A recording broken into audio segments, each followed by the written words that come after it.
Hello, Psychot. Let's take a trip to the mystery of cell cycle and cell division. 10.1 Cell Cycle. Cell division is a very important process in all living organisms.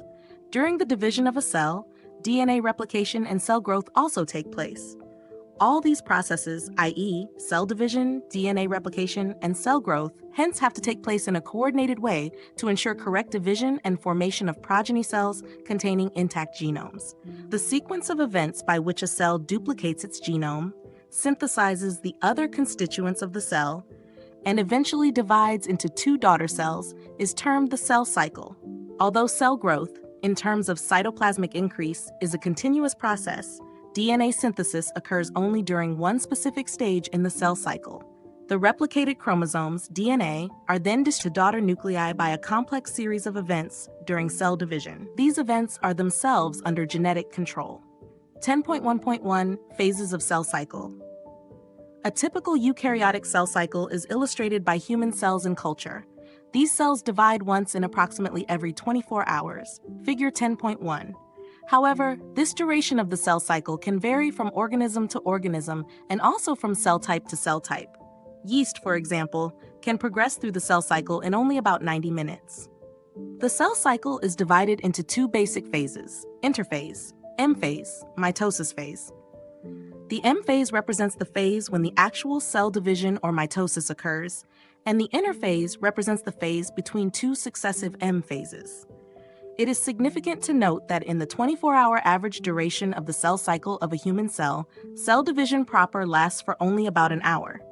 The interphase lasts more than 95% of the duration of the cell cycle. The M phase starts with the nuclear division, corresponding to the separation of daughter chromosomes, karyokinesis, and usually ends with division of cytoplasm, cytokinesis. The interphase, though called the resting phase, is the time during which the cell is preparing for division by undergoing both cell growth and DNA replication in an orderly manner. The interphase is divided into three further phases: G1 phase, GAP1, S phase, synthesis. G2 phase, GAP2. G1 phase corresponds to the interval between mitosis and initiation of DNA replication. During G1 phase, the cell is metabolically active and continuously grows but does not replicate its DNA. S, or synthesis phase, marks the period during which DNA synthesis or replication takes place. During this time, the amount of DNA per cell doubles. If the initial amount of DNA is denoted as 2C, then it increases to 4C. However, there is no increase in the chromosome number. If the cell had diploid or 2N number of chromosomes at G1, even after S phase, the number of chromosomes remains the same, i.e. 2N. In animal cells, during the S phase, DNA replication begins in the nucleus, and the centriole duplicates in the cytoplasm. During the G2 phase, proteins are synthesized in preparation for mitosis, while cell growth continues. Some cells in the adult animals do not appear to exhibit division, e.g. heart cells, and many other cells divide only occasionally, as needed to replace cells that have been lost because of injury or cell death. These cells that do not divide further exit G1 phase to enter an inactive stage called quiescent stage, G0, of the cell cycle. Cells in this stage remain metabolically active, but no longer proliferate unless called on to do so depending on the requirement of the organism. In animals, mitotic cell division is only seen in the diploid somatic cells. However, there are few exceptions to this where haploid cells divide by mitosis, for example, male honeybees. Against this, the plants can show mitotic divisions in both haploid and diploid cells. From your recollection of examples of alternation of generations in plants, Chapter 3, identify plant species and stages at which mitosis is seen in haploid cells. 10.2 M phase. This is the most dramatic period of the cell cycle, involving a major reorganization of virtually all components of the cell. Since the number of chromosomes in the parent and progeny cells is the same, it is also called as equational division. Though for convenience, mitosis has been divided into 4 stages of nuclear division, karyokinesis, it is very essential to understand that cell division is a progressive process and very clear-cut lines cannot be drawn between various stages. Karyokinesis involves following 4 stages: prophase, metaphase, anaphase, telophase. 10.2.1 Prophase. Prophase, which is the first stage of karyokinesis of mitosis, follows the S and G2 phases of interphase. In the S and G2 phases, the new DNA molecules formed are not distinct but intertwined. Prophase is marked by the initiation of condensation of chromosomal material. The chromosomal material becomes untangled during the process of chromatin condensation, figure 10.2a. The centrosome, which had undergone duplication during S phase of interphase, now begins to move towards opposite poles of the cell. The completion of prophase can thus be marked by the following characteristic events. Chromosomal material condenses to form compact mitotic chromosomes. Chromosomes are seen to be composed of two chromatids attached together at the centromere. Centrosome, which had undergone duplication during interphase, begins to move towards opposite poles of the cell. Each centrosome radiates out microtubules called asters. The two asters together with spindle fibers forms mitotic apparatus. Cells at the end of prophase, when viewed under the microscope, do not show Golgi complexes, endoplasmic reticulum, nucleolus, and the nuclear envelope. 10.2.2 Metaphase. The complete disintegration of the nuclear envelope marks the start of the second phase of mitosis, hence the chromosomes are spread through the cytoplasm of the cell. By this stage, condensation of chromosomes is completed and they can be observed clearly under the microscope. This, then, is the stage at which morphology of chromosomes is most easily studied. At this stage, metaphase chromosome is made up of two sister chromatids, which are held together by the centromere, figure 10.2b. Small disc-shaped structures at the surface of the centromeres are called kinetochores. These structures serve as the sites of attachment of spindle fibers, formed by the spindle fibers, to the chromosomes that are moved into position at the center of the cell. Hence, the metaphase is characterized by all the chromosomes coming to lie at the equator, with one chromatid of each chromosome connected by its kinetochore to spindle fibers from one pole, and its sister chromatid connected by its kinetochore to spindle fibers from the opposite pole. Figure 10.2b. The plane of alignment of the chromosomes at metaphase is referred to as the metaphase plate. The key features of metaphase are spindle fibers attached to kinetochores of chromosomes. Chromosomes are moved to spindle equator and get aligned along metaphase plate through spindle fibers to both poles.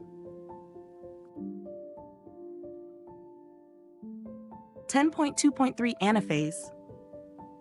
At the onset of anaphase, each chromosome arranged at the metaphase plate is split simultaneously, and the two daughter chromatids, now referred to as daughter chromosomes of the future daughter nuclei, begin their migration towards the two opposite poles. As each chromosome moves away from the equatorial plate, the centromere of each chromosome remains directed towards the pole, and hence at the leading edge, with the arms of the chromosome trailing behind, figure 10.2c. Thus, anaphase stage is characterized by the following key events. Centromere split and chromatids separate. Chromatids move to opposite poles. 10.2.4 Telophase. At the beginning of the final stage of karyokinesis, i.e. telophase, the chromosomes that have reached their respective poles decondense and lose their individuality. The individual chromosomes can no longer be seen, and each set of chromatin material tends to collect at each of the two poles, figure 10.2d. This is the stage which shows the following key events. Chromosomes cluster at opposite spindle poles, and their identity is lost as discrete elements. Nuclear envelope develops around the chromosome clusters at each pole, forming two daughter nuclei: nucleolus, Golgi complex, and ER reform.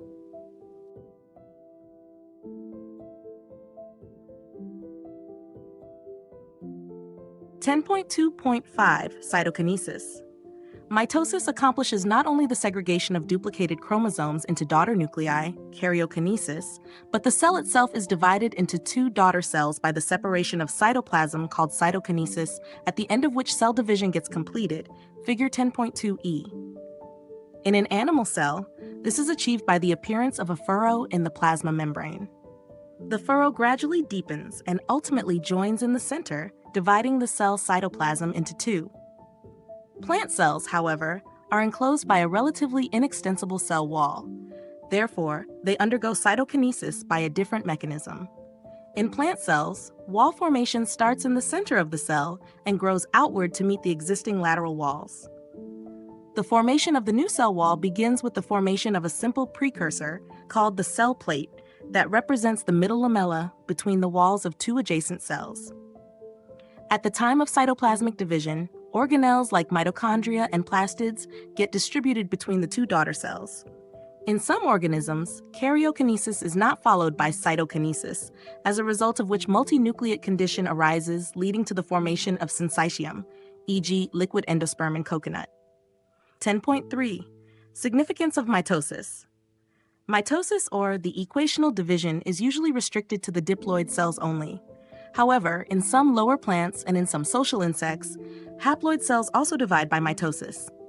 It is very essential to understand the significance of this division in the life of an organism. Are you aware of some examples where you have studied about haploid and diploid insects? Mitosis usually results in the production of diploid daughter cells with identical genetic complement. The growth of multicellular organisms is due to mitosis. Cell growth results in disturbing the ratio between the nucleus and the cytoplasm. It, therefore, becomes essential for the cell to divide to restore the nucleocytoplasmic ratio. A very significant contribution of mitosis is cell repair. The cells of the upper layer of the epidermis, cells of the lining of the gut, and blood cells are being constantly replaced. Mitotic divisions in the meristematic tissues, the apical and the lateral cambium, result in continuous growth of plants throughout their life.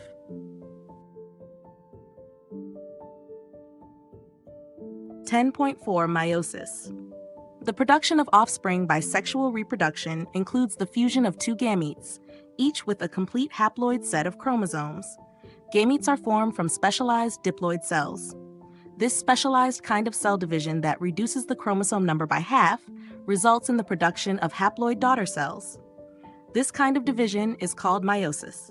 Meiosis ensures the production of the haploid phase in the life cycle of sexually reproducing organisms, whereas fertilization restores the diploid phase. We come across meiosis during gametogenesis in plants and animals. This leads to the formation of haploid gametes. The key features of meiosis are as follows. Meiosis involves two sequential cycles of nuclear and cell division, called meiosis I and meiosis II, but only a single cycle of DNA replication. Meiosis I is initiated after the parental chromosomes have replicated to produce identical sister chromatids at the S phase. Meiosis involves pairing of homologous chromosomes and recombination between non-sister chromatids of homologous chromosomes. 4 haploid cells are formed at the end of meiosis II. Meiotic events can be grouped under the following phases. 10.4.1 Meiosis I prophase I. Prophase of the first meiotic division is typically longer and more complex when compared to prophase of mitosis.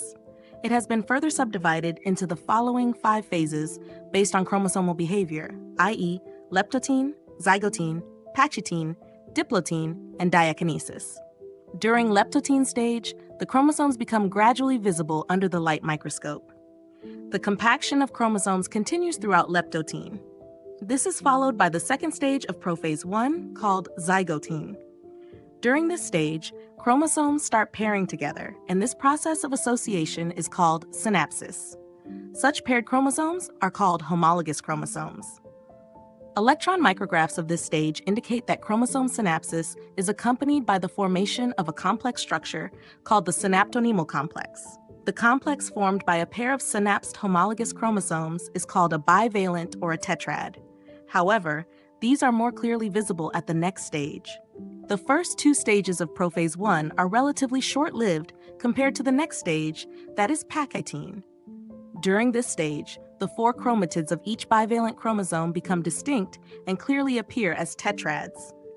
This stage is characterized by the appearance of recombination nodules, the sites at which crossing over occurs between non-sister chromatids of the homologous chromosomes. Crossing over is the exchange of genetic material between 2 homologous chromosomes. Crossing over is also an enzyme-mediated process, and the enzyme involved is called recombinase. Crossing over leads to the recombination of genetic material on the 2 chromosomes. Recombination between homologous chromosomes is completed by the end of pachytene, leaving the chromosomes linked at 10.4 Meiosis. The production of offspring by sexual reproduction includes the fusion of 2 gametes, each with a complete haploid set of chromosomes. Gametes are formed from specialized diploid cells. This specialized kind of cell division that reduces the chromosome number by half results in the production of haploid daughter cells. This kind of division is called meiosis. Meiosis ensures the production of the haploid phase in the life cycle of sexually reproducing organisms, whereas fertilization restores the diploid phase. We come across meiosis during gametogenesis in plants and animals. This leads to the formation. The beginning of diplotin is recognized by the dissolution of the synaptonemal complex and the tendency of the recombined homologous chromosomes of the bivalents to separate from each other, except at the sites of crossovers. These X-shaped structures are called chiasmata. In oocytes of some vertebrates, diplotin can last for months or years.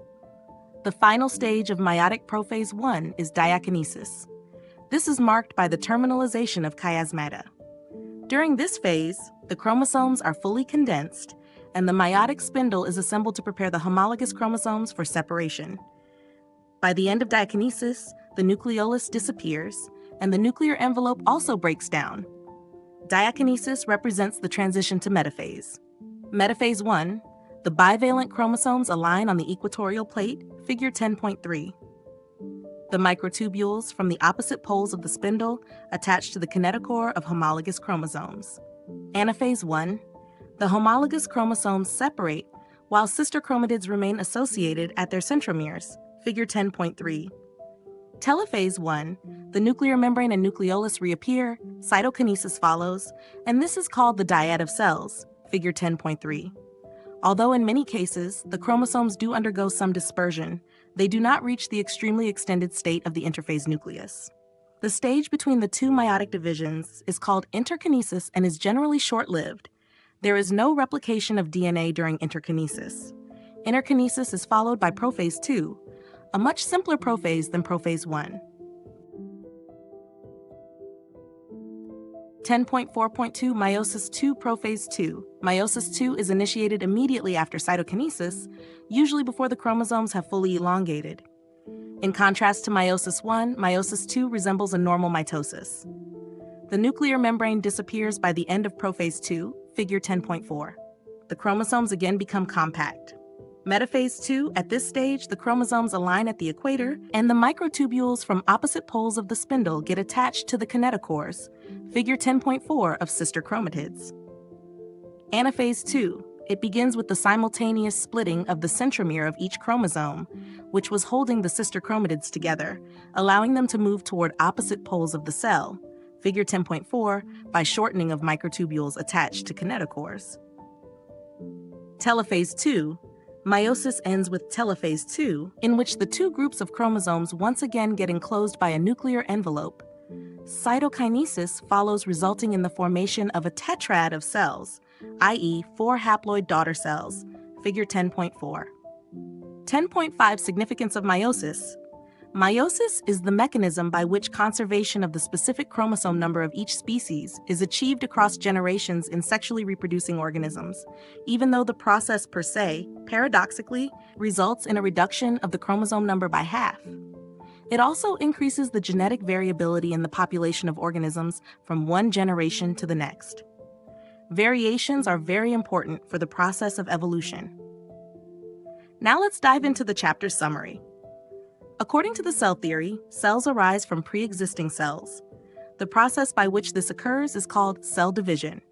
Any sexually reproducing organism starts its life cycle from a single-celled zygote.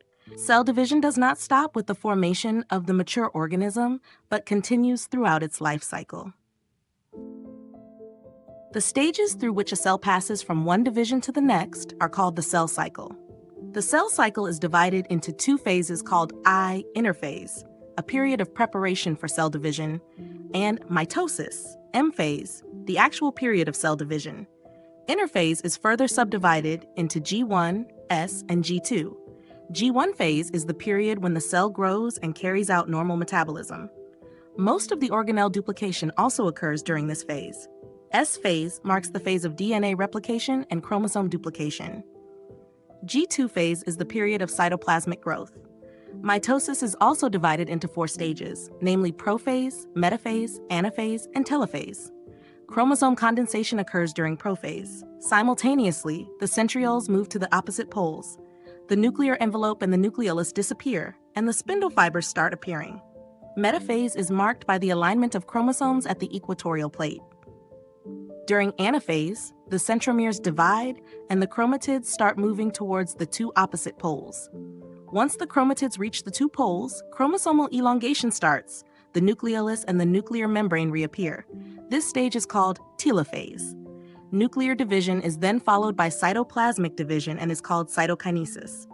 Mitosis, thus, is the equational division in which the chromosome number of the parent is conserved in the daughter cell. In contrast to mitosis, meiosis occurs in the diploid cells, which are destined to form gametes. It is called the reduction division since it reduces the chromosome number by half while making the gametes. In sexual reproduction, when the two gametes fuse, the chromosome number is restored to the value in the parent. Meiosis is divided into two phases, meiosis I and meiosis II. In the first meiotic division, the homologous chromosomes pair to form bivalents and undergo crossing over. Meiosis I has a long prophase, which is divided further into 5 phases. These are leptotene, zygotene, picotene, diplotene, and diakinesis. During metaphase I, the bivalents arrange on the equatorial plate. This is followed by anaphase I, in which homologous chromosomes move to the opposite poles with both their chromatids. Each pole receives half the chromosome number of the parent cell. In telophase I, the nuclear membrane and nucleolus reappear. Meiosis II is similar to mitosis. During anaphase II, the sister chromatids separate. Thus, at the end of meiosis, 4 haploid cells are formed. Okay, we've done with the reading. Now you have to take a look at the diagrams, tables, and highlighted lines.